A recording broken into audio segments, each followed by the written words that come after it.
કહેવાનું ચોક્કસ મન થાય છે કે તમે સાથ કરશો તો પ્રતિસાદ જરૂર આવશે, તમે યાદ કરશો તો ફરિયાદ જરૂર આવશે, બાળકોનું સુંદર પરફોર્મન્સ જોઈ તાળીઓના ગડગડાટ જરૂર આવશે।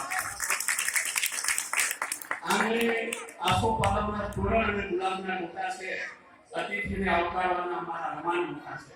ખૂબ જ મોટા અરમાનો સાથે શ્રી આડેસર જૈન સંઘે આ સમગ્ર કાર્યક્રમનું ખૂબ જ સુંદર રીતે આયોજન કર્યું છે।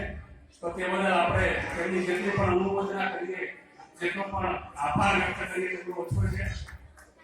આડેસરની કન્યા ઉપર સાક્ષાત વસીકરના પાણીનો મંગલમય દિવસ ખૂબ જ નજીક આવી રહ્યો છે, ત્યારે આડેસરની ધરતી એટલી પાવન ધરતી છે કે બાળકામથી જ્યારે આ ધરતી પર પગ મૂકીએ ત્યારે એવો અહેસાસ થાય છે कि ये धरा नहीं है जैसे कोई स्वर्ग का नाम है, और आदेश्वर में हमने जन्म लिया। आदेश्वर दादा को प्रणाम है, तो आदेश्वर दादा ने प्रणाम करी, नमन करी, તેમના ચરણમાં શીશ કરી હું મારા રસ્તાની શરૂઆત કરીશ।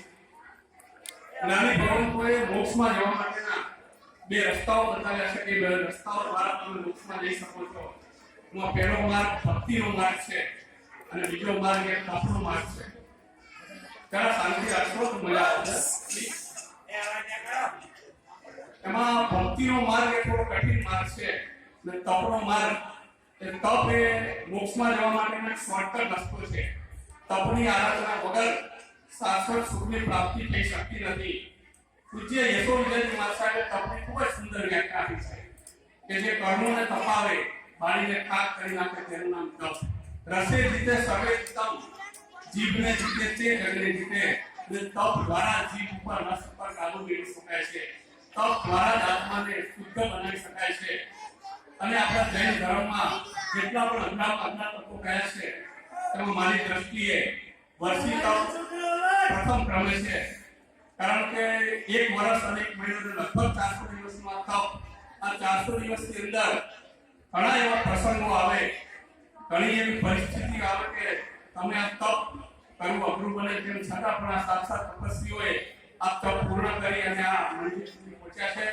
તો તેમનો ખૂબ ખૂબ આભાર, આપણે ખૂબ અનુમોદન કરીને છેલ્લું એટલું ચોક્કસ કહીશ કે અમારી જિંદગીના પૂરા થાય તો ઘણું છે અને બે ચાર કામ જિંદગીમાં સારા થાય તો ઘણું છે। માંગુ છું ફક્ત એટલું આ પવિત્ર દિવસે કે તપની આરાધના કરતા પ્રભુ પ્યારા કરે છે।